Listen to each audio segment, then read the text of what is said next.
Petri Wine brings you Basil Rathbone and Nigel Bruce in the new adventures of Sherlock Holmes.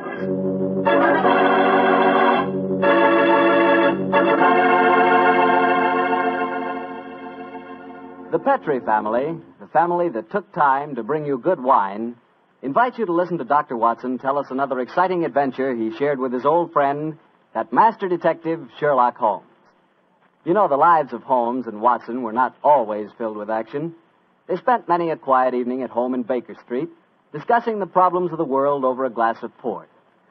You know, it seems that no wine is more expressive of friendship and hospitality than port. And I'm sure there's no port wine more enjoyable than Petri California port. Try a good glass of Petri port after dinner some evening, or any time you get together with your friends. You'll love the rich, ruby red color of that Petri port.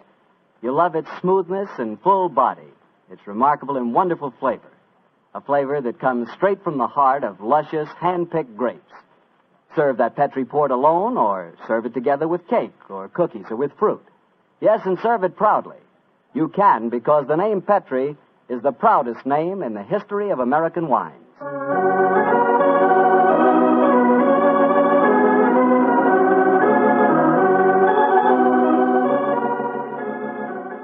And now I'm sure our old friend Dr. Watson's expecting us. Let's tap on his study door.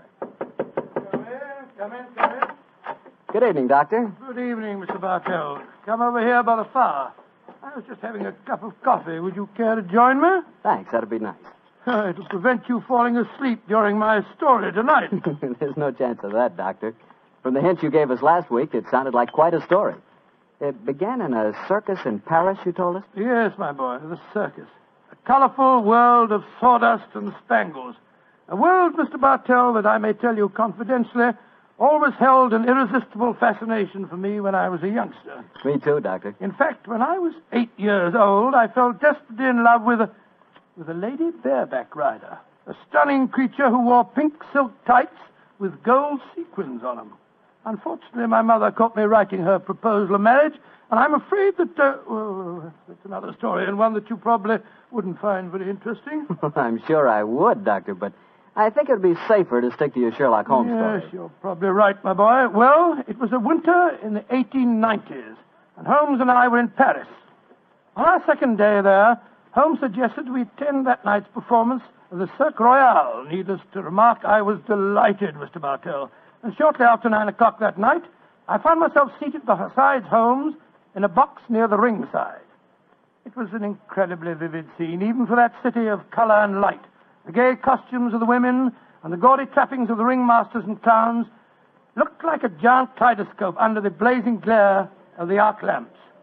As we sat there, a brass band nearby blared forth some popular music of the day, and yet he didn't appear to be enjoying himself. And so I leaned across and touched his arm. What is it, Watson? Well, you're very quiet, Holmes. Aren't you having a good time? A good time, I suppose, old chap. I was just wondering where Mr. Edwards is. Mr. Edwards? Who's he? An extremely distinguished client who was to meet us in this box at 9 o'clock. Client, so this little excursion was on business. After all, yes, I might have known it. No worry, old fellow. In your case, I think you'll be able to combine quite a little pleasure with the business. Well, can't you be a little more explicit, Holmes? Here comes the ringmaster. Mesdames et messieurs, c'est l'honneur de vous présenter ce soir la grande vedette du cirque, Mademoiselle Gisèle Girondet, équestrienne incomparable.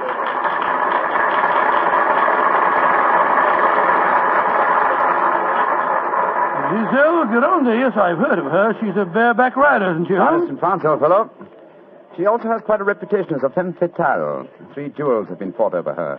A young English officer in the Grenadier Guards committed suicide last year because of her. And a famous French banker is at present languishing in prison because her extravagances drove him to appropriate funds that did not belong to him. Yes, Watson, she's an extremely colorful personality. You know, Holmes, the funny thing, when I was 8 years old, I fell violently in love with a lady bareback rider. She wore pink silk tights with golden sequins on them, but unfortunately... Here she is, old fellow. Here she is.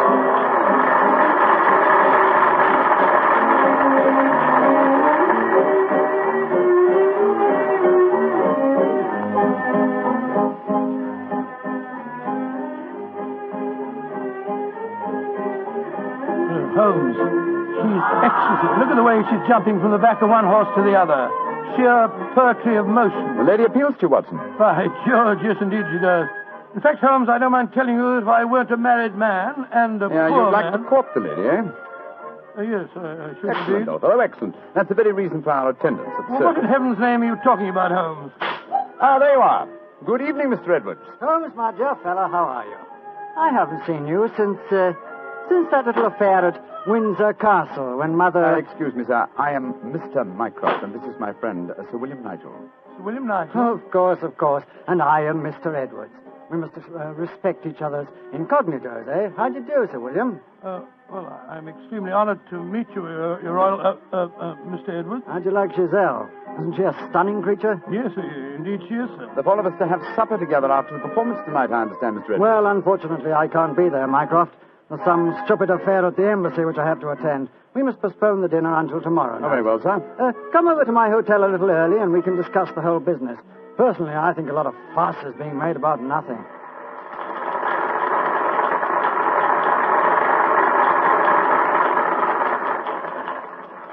Now, if you'll excuse me, gentlemen, I must go back and see Giselle for a moment and tell her that I can't keep our appointment for tonight. I'll see you tomorrow, Mycroft. Good night, Sir William. Good night. Good night, good night, sir. Et maintenant, pour votre plaisir, les frères Salini, les jongleurs internationaux. Holmes, what's all this mystery? That wasn't Mr. Edwards. It was the Prince of... Watson, please. Discretion, old fellow. Mr. Edwards, as you know, is extremely democratic. Too much so, possibly, when one considers his position and responsibilities. He's become quite seriously involved with Mademoiselle Giselle, the lady bareback rider who has just left the ring. Ah, so that's it. The Foreign Office, quite naturally, I suppose, is deeply concerned over the matter, and I've been entrusted with the delicate mission of protecting Mr. Edwards. Oh, does Giselle Gironde know that his true identity, do you suppose? That's the first thing that we have to find out. It's possible that she is simply captivated by having a rich Englishman at her feet. If, on the other hand, she knows who Mr. Edwards is, then we may be in for a great deal of trouble. Yes, but how are you going to find that out? By tempting her with a richer Englishman. And one with a title. That, my dear fellow, is why you are Sir William Nigel. You mean that... Your job, old what? fellow, is to do your utmost to steal Giselle Gironde from Mr. Edwards. But, I don't even know the girl. We shall remedy that defect in a few minutes. As soon as the performance is over, my dear chap, I shall take you to her dressing room and arrange an introduction.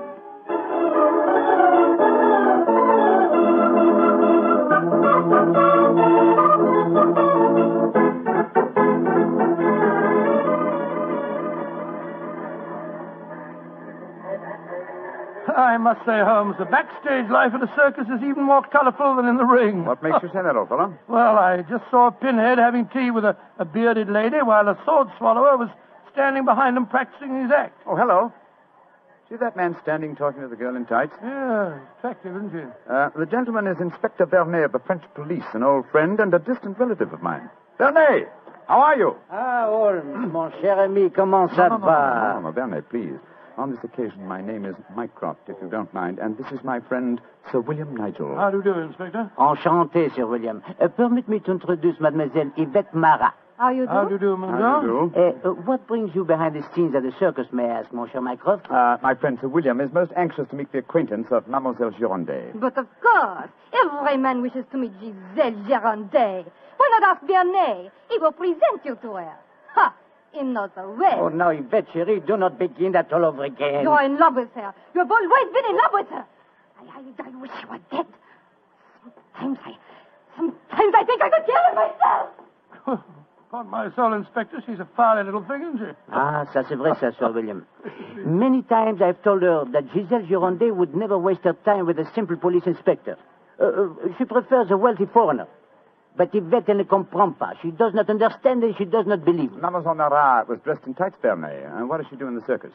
She walks the tightrope. Oh, She's yes, queen of the high wire. Mm-hmm. A charming and a talented girl, but a most jealous one. Vernet, my distinguished friend Sir William Nigel is most anxious to meet Giselle Gironde. Will you introduce him? I should prefer not to appear on the matter at this stage. Oh, mais certainement. I will take you to her dressing room.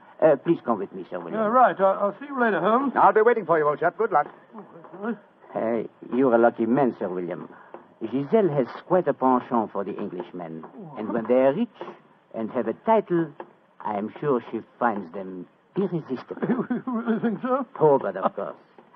Ah, quel dommage that I'm only a poor policeman. Here we are. Entrez? Giselle Monchou, permit me to present to you Sir William Nigel. He's a great admirer of yours. Yes, indeed, madam. Ah, Sir William Nigel. Come and sit here beside me, Sir William. I shall leave you. Au revoir. Sit closer. There. That is much more cozy, no? Oh, it's very nice of you to see me, Mademoiselle Gironde. Oh, don't be so formal, my Englishman. You may call me Giselle, and I shall call you... Let me see, I shall call you Sir William... Willie! I shall call you Willie. You do not mind? Mine, it's very delightful. Quite delightful, my dear. I was hoping perhaps that you care to have a little supper with me tonight, Giselle. So what about some oysters, a cold pheasant, and a bottle or two of Pomeranian Green 072? And you get to taste rather well, don't you think? Oh, Willie, I can see you are a perfect host. Oh, I don't know about One that. moment, I get my cloak. Well, you know, Giselle, it's a funny thing. What is the funny thing, Willie? When I was 8 years old, I fell violently in love with a lady bareback rider at a circus. History seems to be repeating itself. Here. Alfieri, do you no longer knock when you come to my door? Who is this man? My name is Nigel, Sir William Nigel, my good man, and who may you be? I am Alfio Alfieri. I am Alfio Alfieri. And what is he? Ha! A trainer of wild animals.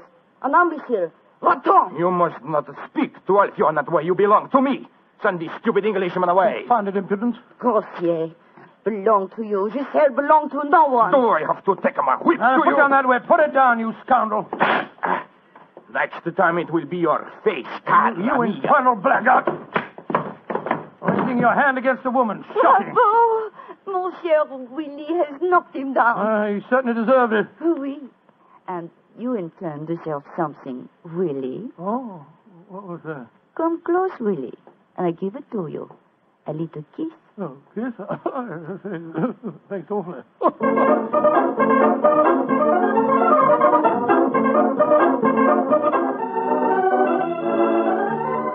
Oh, Willie, you are so strong, so resolute, so brave. Oh, it was nothing, my dear Giselle. Nothing at all. Here, more champagne, Gus. More champagne. Oh, Willie!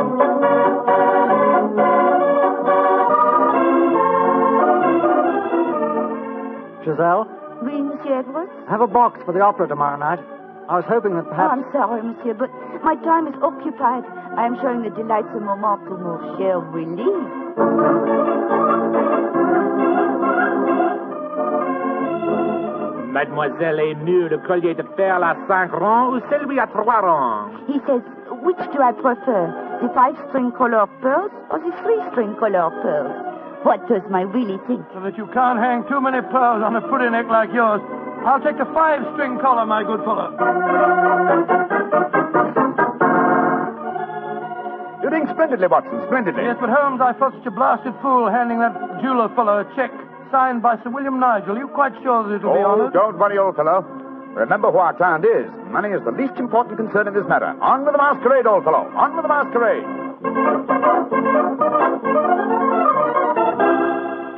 More champagne, garçon.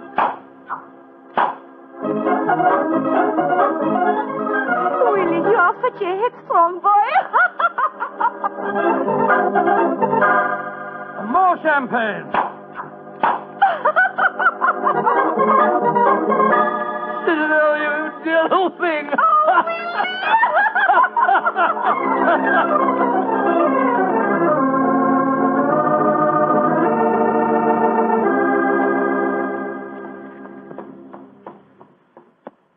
Good evening, Vernet. Has Mademoiselle Gironde come in for the evening performance yet? Yes, Monsieur Holmes. I escorted her to her dressing room half an hour ago. Monsieur Edwards is in there with her now. At last, it seems, she has use for a poor policeman. Last night, she found a threatening letter on her makeup table. Since then, she has been most grateful for my company. A threatening letter, eh? Any idea who might have sent it? Oh, yes, of course. I'm afraid I have, Monsieur Holmes. I told her to pay no attention. By the perfume of the notepaper, I recognized the sender.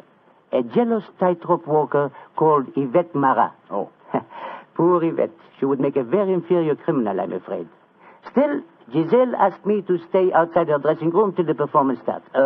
You wish to see her? Yes. Oh, good evening, Mr. Edwards. Evening, Mycroft. Evening, Inspector Werner. Comment ça va, Monsieur Edwards? Look here, Mycroft. I think this little game's gone far enough. Giselle has just refused another invitation of mine. Now, I know who Sir William Nigel is, and I swear I'll tell her. Don't you think, sir, that the lady is hardly worth bothering about? Surely this whole incident with Sir William proves that she's a scheming little adventuress. A fictitious title and an apparently bottomless purse have shown her up in her true colors. I could have told you the same thing without such an experiment, my friend. Well, I suppose you're right, Mycroft. I've been a fool. An idiot who lets a pretty ankle turn his head. A conceited dope. Let us just say, monsieur, that you have been a man. Good evening, sir. Oh, good hello, evening. Watson. Good evening. Just going back to see Giselle for a moment, I brought us these flowers for her. I'll be back in a jiffy. Just a minute, Watson. I hate to dampen your ardor, old chap, but the masquerade is ended. Ended? What do you mean it's It is no longer necessary for you to impersonate Sir William Nigel or to pay court to Giselle. Oh, really? Really? Really? Well, that's a great relief, sir. Great relief. I've hated the whole business. Oh, yes, I'm sure you have. We appreciate the sacrifices that you've made, don't we, Sir Edward? Yes, indeed. Well, I must go back and see her once more, though. We had a rendezvous for tonight, and I must cancel it. A gentlemanly thing to do, you know. I won't be a minute. Never have I seen a man more downcast. Obviously, with him, my dear Holmes, business was a pleasure. Alfieri, where are you going? That Englishman. I just saw him go into Giselle's To room. whom are you referring? The man that called himself Sir William Nigel. Yes. 2 days ago, he struck me. I have to settle with him. No man may strike Alfieri. Do not cause any more trouble, Alfieri. From what I've been told, you thoroughly deserved what happened to you. Here he come now. You, English, you. Alfieri challenge you to a duel. Holmes! What, old chap? What is it? You're as white as a ghost. It's Giselle. What's wrong with her? She's dead. She's lying there in her dressing room. Strangled. Strangled. And only half an hour ago I spoke with her myself. Since then I've been standing in this corridor, guarding her door at her own request. Only 2 men have entered Giselle's dressing room since then. You, Monsieur Edwards, and you, Sir William Nigel. What are you suggesting, Vernet? I am suggesting nothing. I am stating that these 2 gentlemen are under arrest for suspicion of murder.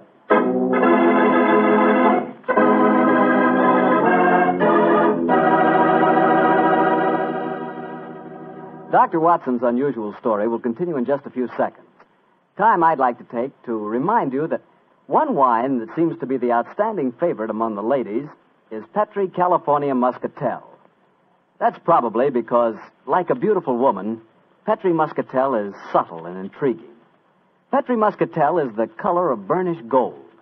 And its flavor, well, it's the flavor of big, plump Muscat grapes, picked by hand, carefully and tenderly, when they're just full of wonderful, delicious juice. If you want to show that you really know the wine that women prefer, serve Petri Muscatel. Serve it after dinner or later in the evening. It's wonderful. And why shouldn't it be? It's a Petri wine. Well, Dr. Watson, so you and the mysterious Mr. Edwards got yourselves arrested on suspicion of murder, huh? Yes, Mr. Bartell. Holmes did everything in his power to persuade Inspector Vernet to release us, but it was useless. And so, while Mr. Edwards and myself were languishing in detention cells at the local Sûreté, Holmes and the French inspector were examining the dressing room of the dead woman. I'm sure, Inspector Vernet, that being as keen a detective as you are, you must suspect the true identity of Mr. Edwards. Of course, Monsieur Holmes. But that is the danger of incognitos. If he chooses to assume the identity of plain Monsieur Edwards, then he must run the risks of plain Monsieur And Edwards. you're convinced that either he or my friend strangled Mademoiselle Girondet? It is obvious. Then I'll have to prove to you that they didn't. Let me examine the body again, will you? If she had been strangled by either of my friends, why would her body be lying here under the window? It's as far away from the door by which they left this room as possible. That proves nothing. No, but it's odd. Giselle was a strong girl. There might easily have been a struggle. Perhaps she tried to get away through the window. And yet there are no marks of violence on her throat. Just this piece of very fine cord that did its deadly work so cleanly. Cut with a knife. Please do not remove the cord, Monsieur Holmes. The body has not yet been photographed. Dear me, Vernet, you're making it very hard for me, aren't you? You notice, of course, that the window is open. Yes, but we have examined the snow outside. There were no footprints within 3 yards of the window. The murderer must have entered by the door that I was watching. Yes, it would be hard, even for a professional acrobat, to jump in. An acrobat? Vernet, your young friend, Mademoiselle Yvette Marat, is a tightrope walker. Yvette, but... Yes, she certainly had a motive. She'd even sent a threatening letter. I heard her express hatred and jealousy for this dead woman. It's conceivable that she could enter a room by a window without leaving footprints in the snow. Where was she at the time of the murder? I do not know. I was waiting for her in the corridor. Then I suggest that we investigate her alibi at once. And after that, Inspector, I must pay a visit to the Sûreté. I don't want my friends to think that I've deserted them.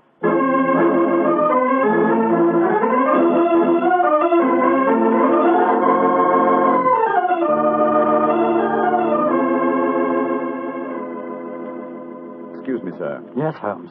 I'm afraid it looks rather black. As I was telling you, Yvette Marat, the tightrope walker, was able to establish a completely satisfactory alibi. Vernet still suspects you or Dr. Watson. Well, that's ridiculous. May I ask you a very straightforward question, sir? Of course. I can well understand that if you had gone into the dressing room and found the woman already murdered, you might easily be tempted to conceal the fact, to avoid a scandal involving your person. Will you swear to me, sir, on your true identity, that Giselle was alive when you left her? She was, Holmes.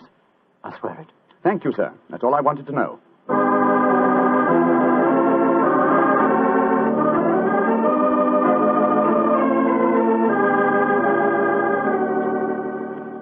Holmes, I'm glad to see you. You know, I've been thinking. All this depends on Vernet's evidence. But supposing he was the murderer.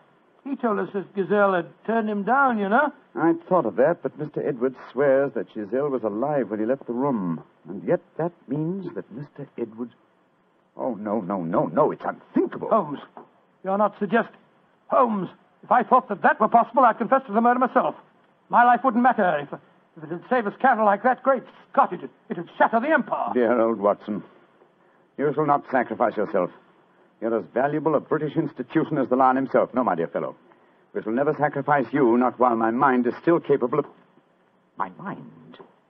That's it. Thank you, Watson. You've given me the answer. Holmes, what are you burbling Be about patient, now? old fellow. In half an hour, you'll be out of this cell, and the real murderer will be in it.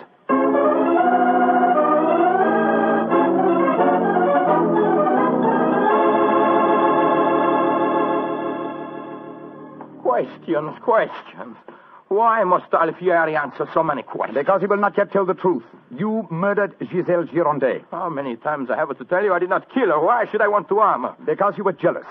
Because she humiliated and tormented you. But I was not in her dressing room. I've already proved that fact. Am I a magician that I can kill somebody without entering a room? Alfieri, I know how you killed Giselle Girondet without its necessitating your entering this room. And you're a smart man. Please to tell me. I don't need to tell you. With the aid of Vernet, I'll show you. Open the window, Alfieri. What game is this? Very well, then. I'll open the window myself. Put your head out. Come on. So. Who do you see? Inspector Vernet, standing 3 yards away, where you stood, and he's got your long training whip. No! Don't move! Stand there. The inspector hasn't your skill with a whip, but he wants to try a little experiment. No, leave him alone! All right, Vernet. I'm holding him.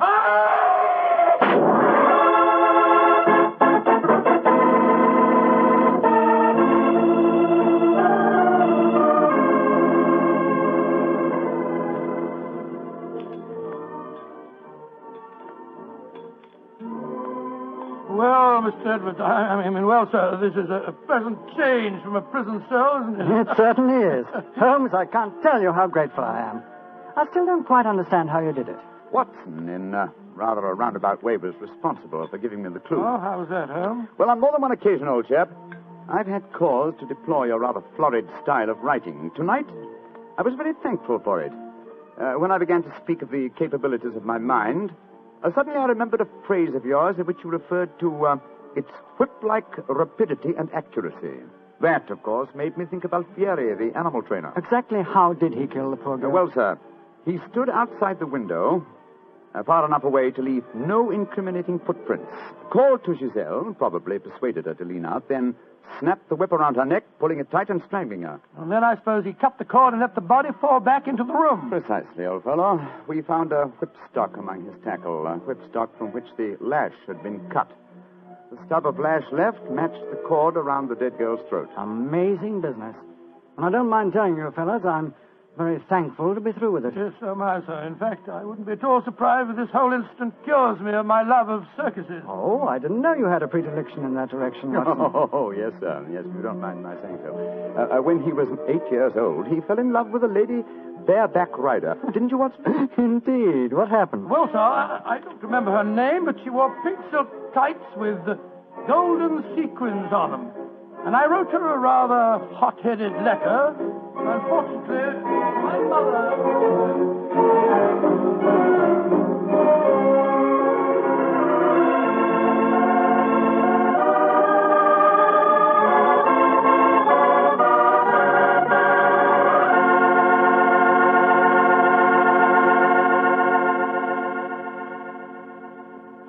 Well, Doctor, that was one of the most unusual stories you've ever told.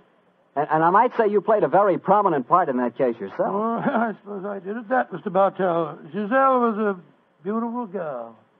Beautiful. Boy, I sure love that nickname she gave you. Wheelie. Yes, I thought it rather nice myself. Well, that is, I mean... Don't get embarrassed over a nickname, Doctor. You should hear the nickname I had. Well, when I went to school, all the girls called me Bottles. Bottles? Oh, I see, from Bartell. Bartell. Oh, Some nickname, like a prophecy. what do you mean? Well, they called me Bottles, and now that's what I like to talk about most. Bottles. Bottles of Petri wine. Oh, I should have known. And I'd like to talk about Petri wine because, as far as I'm concerned, it's the swellest wine that ever poured from a bottle. That's because the Petri family really knows how to make good wine. Well, they ought to. They've been making good wine ever since they started the Petri business way back in the 1800s. And since the Petri family has always personally owned and operated their business, they've been able to keep that fine art of winemaking right in the family, handing it on down from father to son, from generation to generation. So it's no wonder, whenever you want a good wine, you want a Petri wine, because Petri took time to bring you good wine. Well, Dr. Watson, what new Sherlock Holmes story are you going to tell us about next Well, week? now, next week, Mr. Bartell, I'm going to tell you of a strange adventure that Holmes and I had in the swampy fenlands of Norfolk. It concerns a gypsy encampment, a child that vanished, and a horrible death in the murky depths of a fearsome quagmire.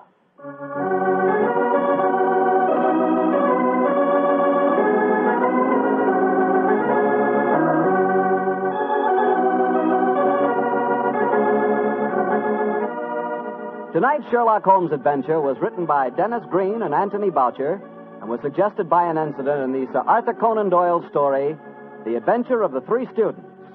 Music is by Dean Fostler.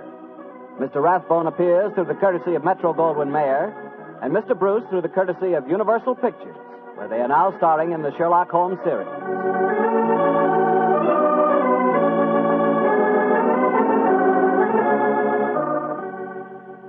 The Petri Wine Company of San Francisco, California, invites you to tune in again next week, same time, same station.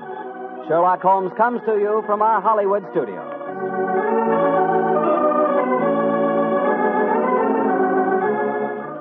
This is Harry Bartell saying goodnight for the Petri family.